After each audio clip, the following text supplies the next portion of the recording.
The broadcast is now starting. All attendees are in listen-only mode.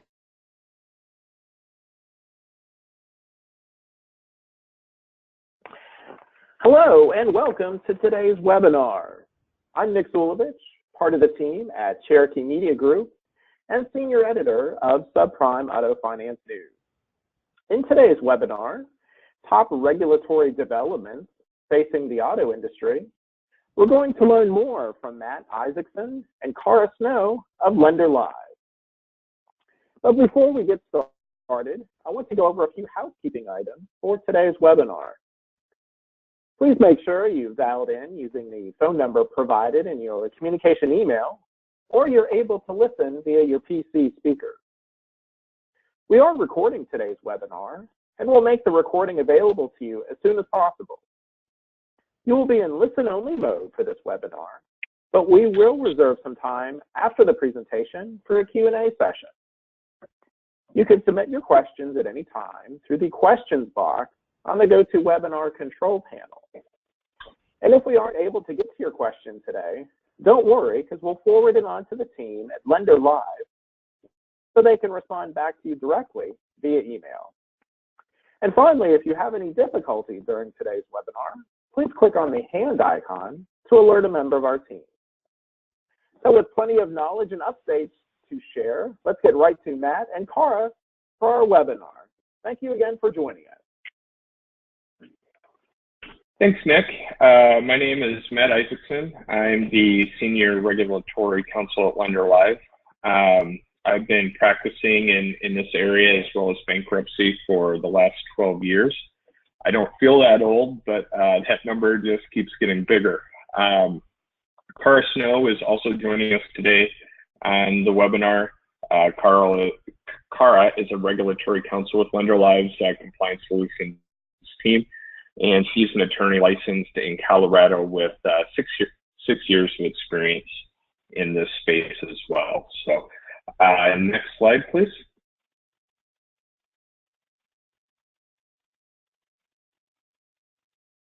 Okay, I'll briefly touch a little bit about what our team does here at LenderLive. We are a group of regulatory attorneys and staff that specialize in regulatory compliance. It includes monitoring and tracking of new legislations, regulations, and court decisions that affect mortgage and auto finance companies. We have a variety of template libraries that are 50-state and cover the entire nation. Specifically of interest to this audience would be our auto library. This, like I just mentioned, is a 50-state library that contains all required default-related notices, including right to cures, notice of sale or notice of intent to sell, redemption, reinstatement notices, and deficiency notices. We also provide regulatory compliance services, including webinars like these, consulting, and research. Those services can be a standalone service or can be added to when you purchase our library. For more information, don't hesitate to reach out to us. Our email address is compliancesolutions, all one word, @lenderlive.com. Next slide, please. Looking at what we're going to go over today during our time together, Cara is going to take a look at the TCPA and some recent updates following a key court decision. I'll then take a look at a couple aspects of the FCRA that affect auto lenders with some best practice tips thrown in there. Also, we'll look at some recent activity with the Fair Debt Collections Practices Act and conclude with Cara going over a few legislative updates. Like Nick mentioned at the beginning of this presentation, we do encourage questions, so feel free to submit them, and we'll do our best to address them during the webinar. If we can't do that, we'll definitely take them offline, and we'll get back to the group with our answers. So with that, I'm going to turn it over to Cara to get this thing going. Thanks for that introduction, Matt. Next slide, please. I am going to talk to you today about the Telephone Consumer Protection Act, or the TCPA. If you don't know it by name, you almost certainly know it in practice because it regulates when and how you can call, text, and fax customers and potential customers. It was enacted in 1991 for the purpose of preventing robocalls, and it contains one set of rules for calls to landlines and a different, much stricter set of rules for calls to cell phones. Now, you can imagine which set of rules impacted the most people in 1991 and which set impacts the most people now. And if you guessed anything other than landlines then and cell phones now, you're clearly a lot younger than I am. So, why do you care about the TCPA? Well, if you violate it, the penalties can be pretty significant. The statute allows for damages of up to $500 per call made, and there's been a surge in TCPA litigation in recent years as a result of a 2015 regulatory interpretation by the FCC, which made those rules about calls to cell phones even stricter. And all of this litigation is class action cases, which have an unfortunate tendency to end up in several million-dollar lawsuits, or settlements rather. I have a couple of cases up there on the screen, and these settlement amounts are the norm, not the exception. So unless you've got $10 million burning a hole in your pocket, TCPA regulation is something you're going to want to stay on top of. And if you do have $10 million burning a hole in your pocket, might I suggest your friendly compliance experts as a better use for that money. Today we're going to talk about the TCPA provisions regarding cell phones. The TCPA prohibits anyone from making a call to a cell phone using an automatic telephone dialing system unless the called party has given their prior express consent. There are a few specific provisions regarding emergency calls, but I'm going to skip over those because they don't really apply to auto lending. In 2015, the FCC, which regulates the TCPA, issued an omnibus ruling, which it tried to clarify how the broad general rule worked. Industry groups almost immediately brought a lawsuit challenging the omnibus ruling. And next slide, please.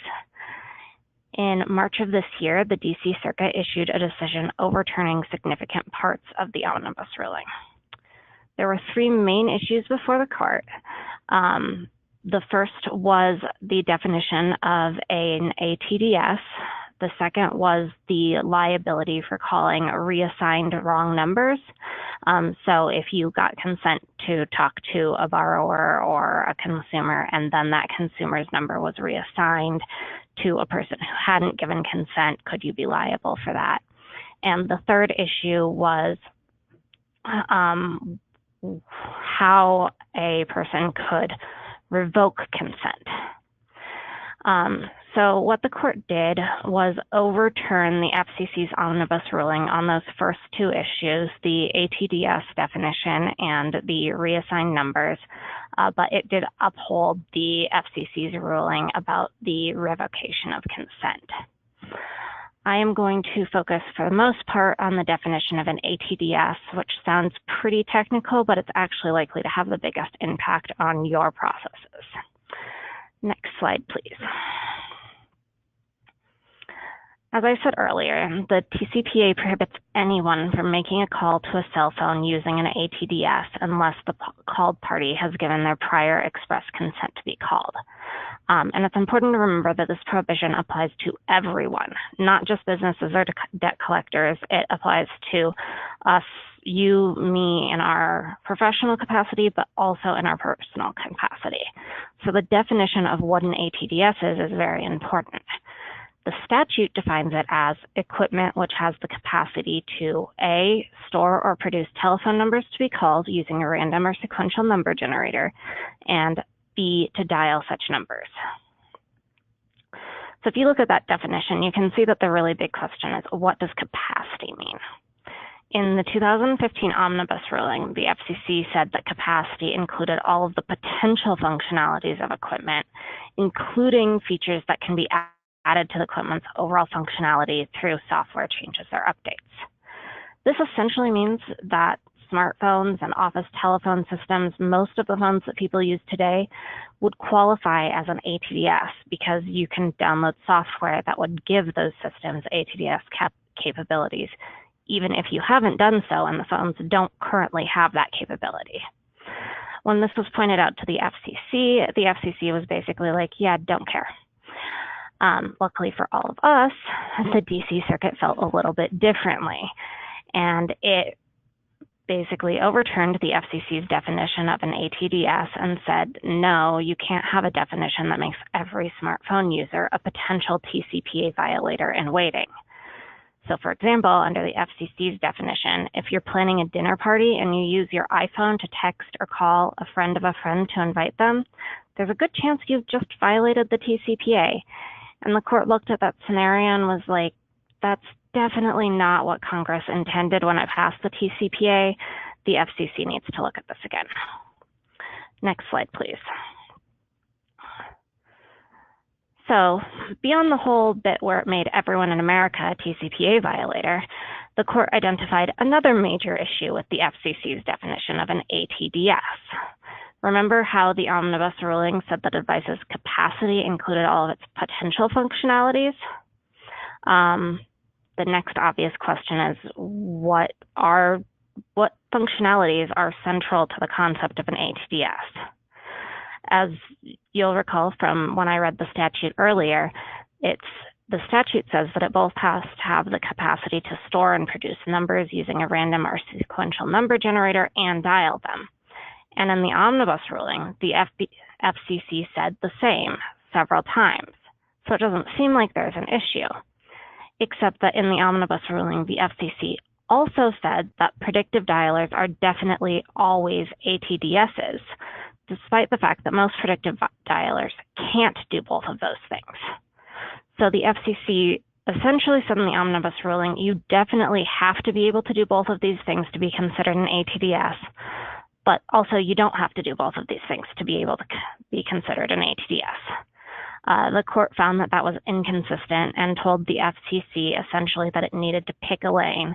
And the court pointed out that there was a good chance that either interpretation was fine, but the FCC couldn't choose both interpretations. Finally, the court addressed the use question. The TCPA says you can't make calls to cell phones using an ATDS.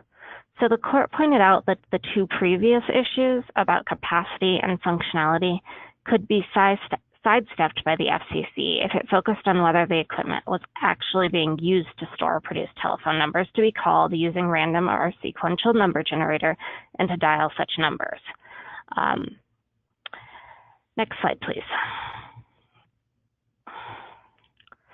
So now that the court has ruled, the FCC needs to revisit the portions of the 2015 omnibus ruling which were overturned and issue new guidance. Just last week, a consortium of industry groups petitioned the FCC asking it to do two things. One, that to confirm to be an ATDS, equipment must use a random or sequential number generator to store or produce numbers and dial those numbers without human intervention. And also to find that only calls made using actual ATDS capabilities are subject to this TCPA's restrictions. So you see how those address all three of the issues that were raised in the DC Circuit's ruling. The petition will be in front of a much more industry-friendly commission, as the makeup of the commission has shifted so that it's now majority Republican, and the current FCC chairman, Ajit Pai, was the only member of the commission to dissent in full from the 2015 omnibus ruling that's just been overturned. However, right now the law is still in flux, and we don't foresee any significant downturn in litigation in this area in the near future. So it's still very important that you ensure that you have express consent before contacting any customers or potential customers on their cell phones, and that you have means to stop contacting them if they revoke consent. I am now going to turn it over to Matt to talk about the FCRA.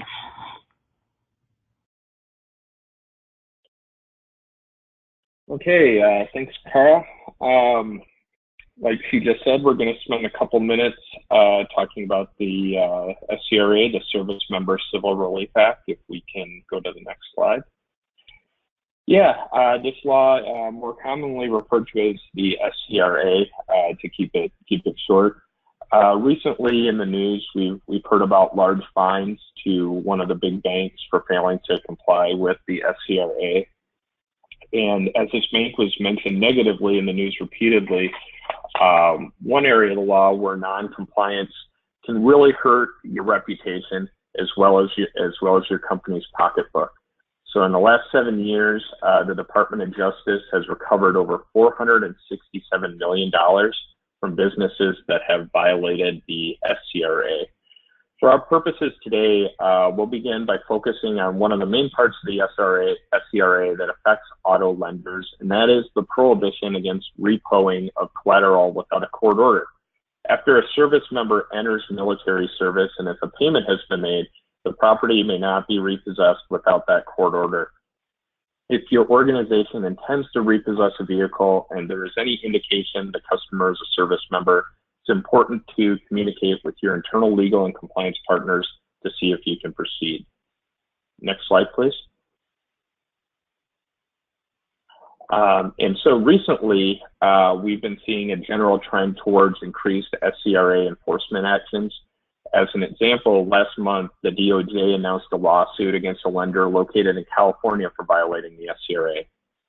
With other areas of the law, you tend to see regulatory action taken when there are multiple complaints over time or what would demonstrate a pattern of practice of violations.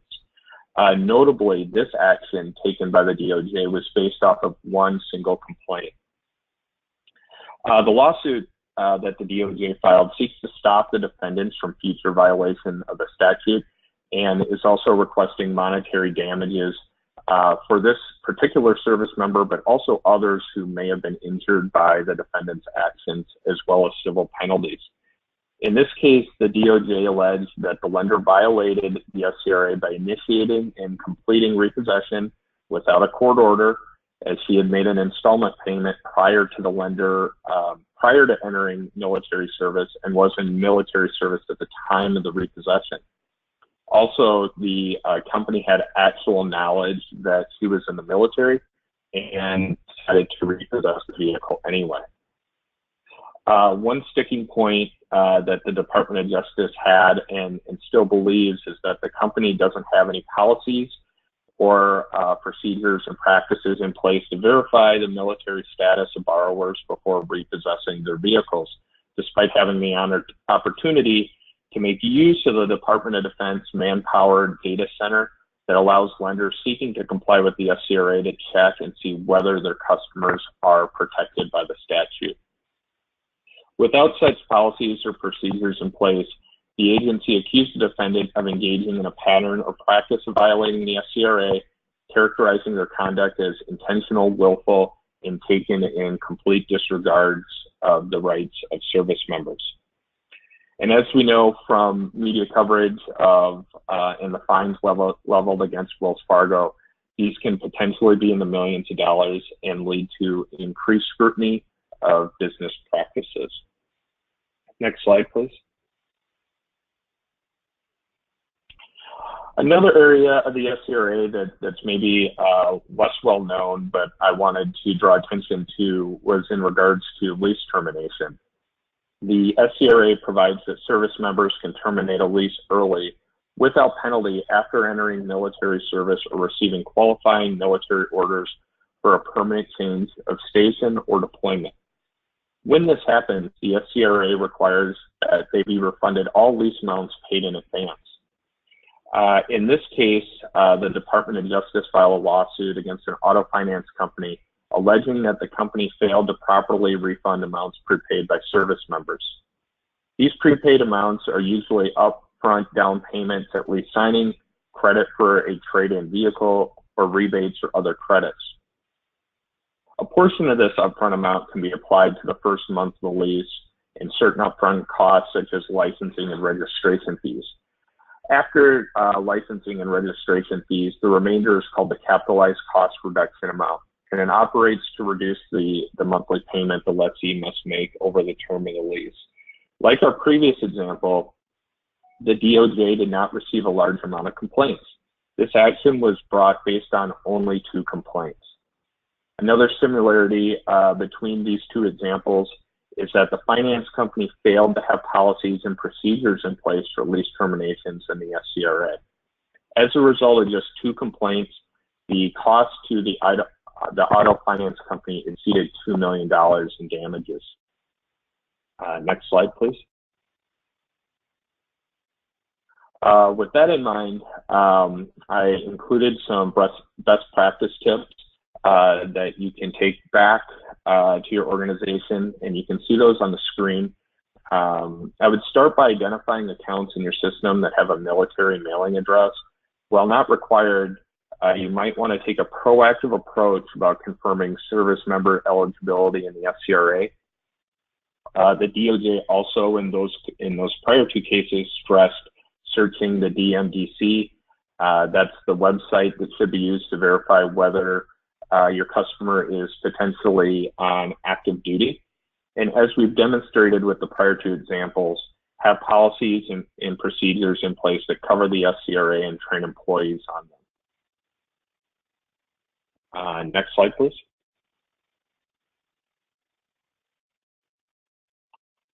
We'll take a quick pause for questions if we have any. Nick, do you see any questions?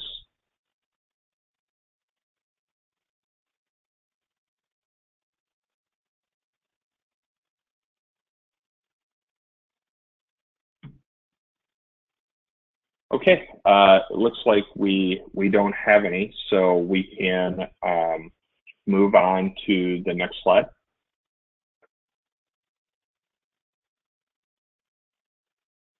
Okay, we're going to pivot slightly and take a look at a few cases and other updates involving the Fair Debt Collections Practices Act.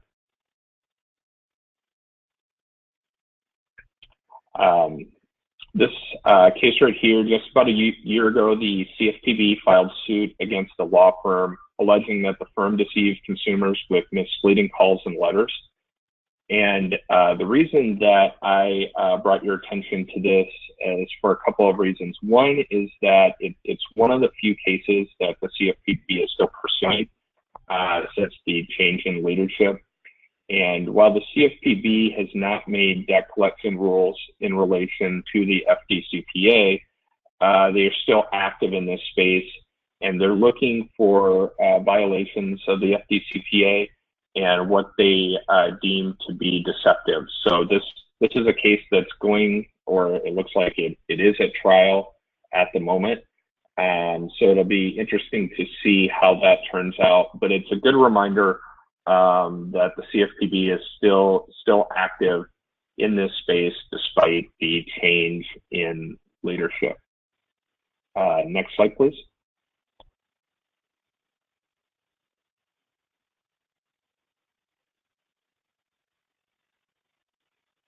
If we could advance the slide, that would be great.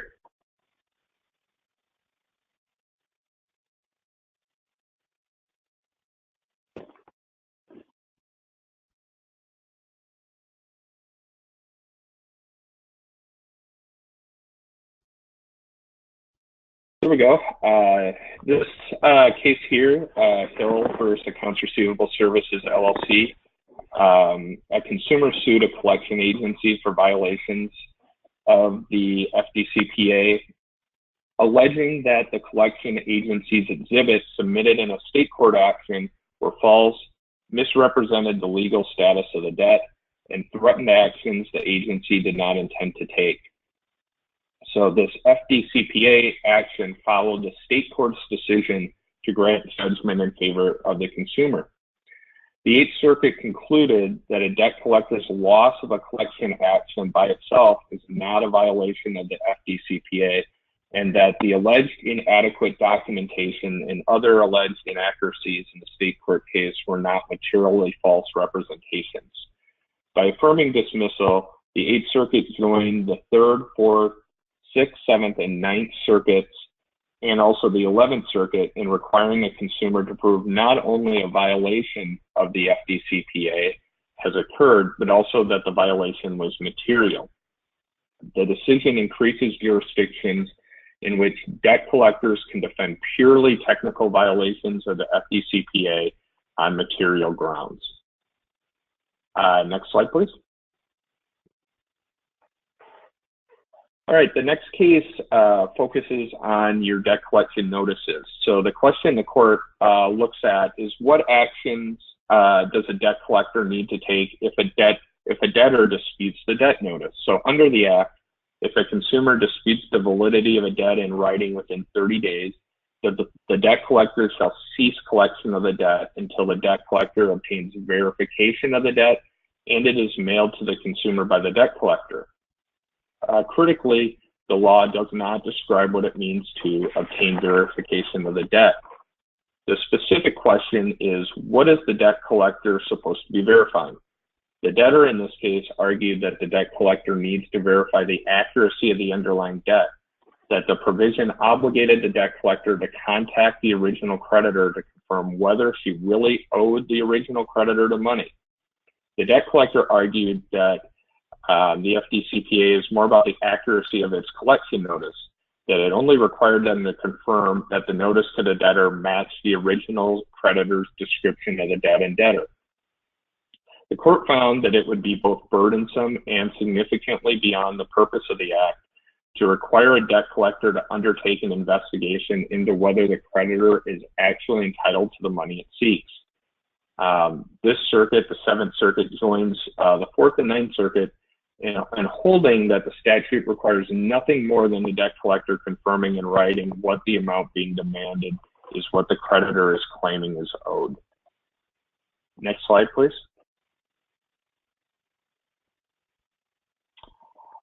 Next is the Taylor case. So Taylor alleged that the debt collection notices they received were misleading under the FDCPA because the notices did not indicate whether their debts were accruing interest and fees.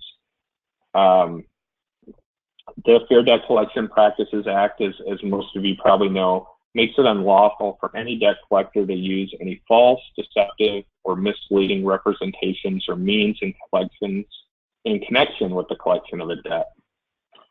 When determining if a notice is deceptive, the court is generally guided by two principles.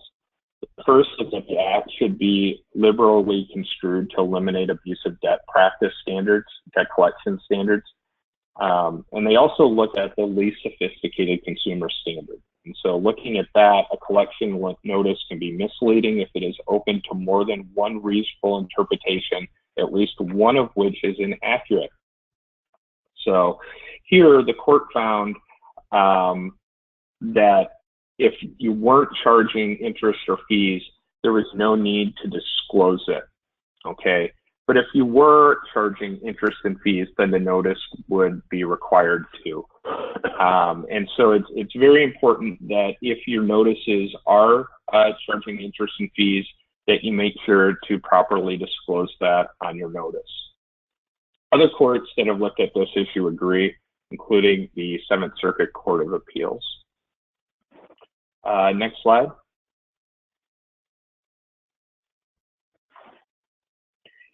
Here, I highlighted this enforcement action for a few reasons, and we'll kind of move away from cases. This was an enforcement action that the Georgia Attorney General announced an $8.5 million settlement with the debt collector, resulting in charges that they violated the Fair Debt Collections Practices Act. The conduct that they alleged, you can see on the screen, but they used a lot of false representations and divulged information about the accounts to third parties, and failing to let people know that they actually were debt collectors. Next slide, please. Under the settlement, the debt collector must cease collections on about 12,000 accounts it owns and turn those accounts over to the Attorney General so that they cannot be sold or collected in the future. That represents a total of over $8.5 million in consumer debt. In addition, the company must pay a civil penalty and fully comply with the FDCPA in the future. A few notable things about this enforcement action is that it was taken by a Republican Attorney General in a state that is not thought of as being particularly active within the collections area. And the recent settlement demonstrates that regardless of party, federal and state regulators continue to be interested in collections and addressing perceived violations arising under both federal and state law. Also, one other notable mention that we should point out is that the actual compliance manager was included in those, her name was included in those press releases. And it's something that if you're in compliance or any kind of legal department, probably something you don't want following you around for your career. Next slide, please. Like I did for the FCRA, I've included a few practice tips for FDCPA compliance. I know one thing you need to definitely record your customer contacts, making sure that you memorialize each and every contact. I would also take on and have a review of your written debt collection and state required default and repossession notices. That's something that LenderLive does for our clients and can do for you as well. Now I will pass it over to Kara to talk a little bit about legislation. Thanks, Matt. Next slide, please. Okay, we're moving on to our legislative updates section. This is where we highlight a few recently enacted bills which will impact the vehicle finance industry. LenderLive Compliance Solutions specializes in picking out key legislation that could impact the auto finance industry and tracking it throughout the legislative session. About half of the state legislatures have now adjourned for the year, but several states have legislatures that are in session all year. So we expect to continue to see movement on bills that can impact auto finance through the end of the year. As you can see, we have a number of bills on this slide. Don't worry, I'm not going to go over each one individually. Instead, I just want to point out a couple of recurring themes that we've seen this legislative session. And the slide will be included with the rest of the presentation if any of these are of particular interest to you and you want to look at them closer. So the two major issues we've seen this session have been gap waivers and abandoned vehicles. I'm probably telling you what you already know, but a guaranteed asset protection waiver is a type of add-on product that reduces or can even eliminate the amount remaining on a borrower's auto loan if the vehicle is stolen or totaled. Gap waiver products have become much more popular in recent years, which means that states are seeing this as an area ripe for regulation, especially as they're typically an add-on to a finance product. So far this year, both Mississippi and West Virginia have enacted gap waiver laws in addition to a few other states. So I just wanted to go over one of these laws, which is a good example of all of them in more detail. West Virginia House Bill 4186 became law without Governor Jim Justice's signature on March 28th and will become effective on June 8th. It does a number of things, including making clear that gap waivers are not insurance and regulating how gap waiver contracts may be sold, clarifying the procedure a borrower must follow to activate benefits under a gap waiver. Another major issue this session has been abandoned vehicles. Overall, dealing with abandoned vehicles and abandoned property has been a big issue for municipalities for several years. And there's a question about what states and municipalities can do to deal with abandoned vehicles, and also what obligations do lenders or servicers have to maintain abandoned vehicles. Both Alabama and Nebraska have enacted laws dealing with abandoned vehicles and local governments' powers to treat them as public nuisances and remove them. Again, a good example is Alabama House Bill 127, which was signed into law by Governor Kay Ivey on March 12th and became effective immediately. That law authorizes a municipality to treat inoperable vehicles as public nuisances and provide for their removal from private property. It also revises the definition of motor vehicle to include recreational vehicles and campers, so it makes that a bit broader. Nebraska's law was very similar. So in this past few years, we've really seen states taking a very active role in combating neighborhood blight and upholding community standards through legislation. And that's a trend we expect to see continue, especially given the movement towards deregulation at the federal level and more state AGs taking on a stronger regulatory role. And that is all I have for the legislative summary. Do we have any questions? A lot of great information from Matt and Cara. Thank you so much. And as just a reminder, as Matt and Cara mentioned, we are recording today's session, and we'll make the materials available to you as soon as possible after our session today. And if you do have a question, please use the questions box on the GoToWebinar control panel, and we'll pass those along. And to begin our Q&A session here, I think perhaps this is one for you, Matt, is just what are the circuits again that agree with the 8th Circuit in the Hill versus Accounts Receivable Service LLC? If you could revisit that particular case. Sure. I took a look at the opinion, and one thing is whenever you read these opinions, make sure that you have your legal or compliance look at this. But according to the court's opinion, they cited 3rd, 4th, 6th, 7th, and 9th, and then of course that court's the 8th Circuit. So those would be the circuits that were specifically mentioned in the court's opinion that stated that. But like I said, make sure that this is something you discuss with your own legal and compliance team. Our experts for our webinar today is Matt Isaacson and Cara Snow from LenderLive, and we're discussing the top regulatory developments facing the auto industry. And if you have a question for either Matt or Cara, please use the questions box on the GoToWebinar control panel.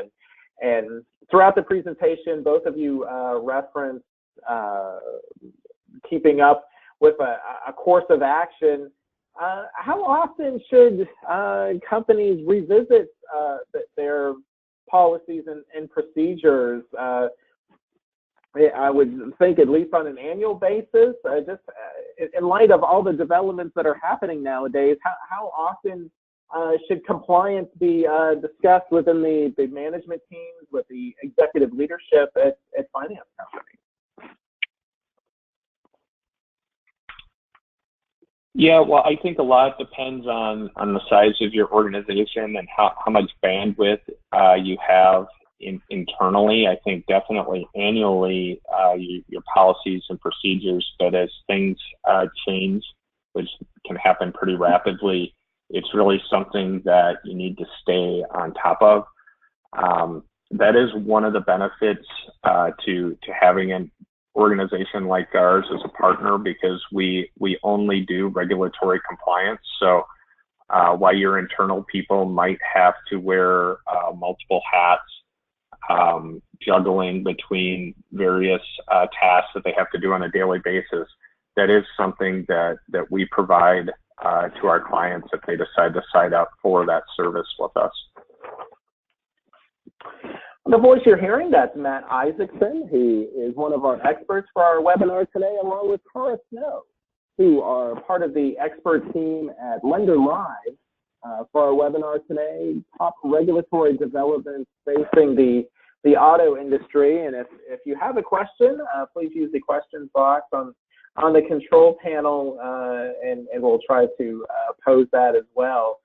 In our closing moments here, Matt and Cara, if there's any thing you'd like to add as far as how the landscape is changing and just how mindful of compliance, especially with what's happening at the various state level, just how active of a compliance world are we in nowadays?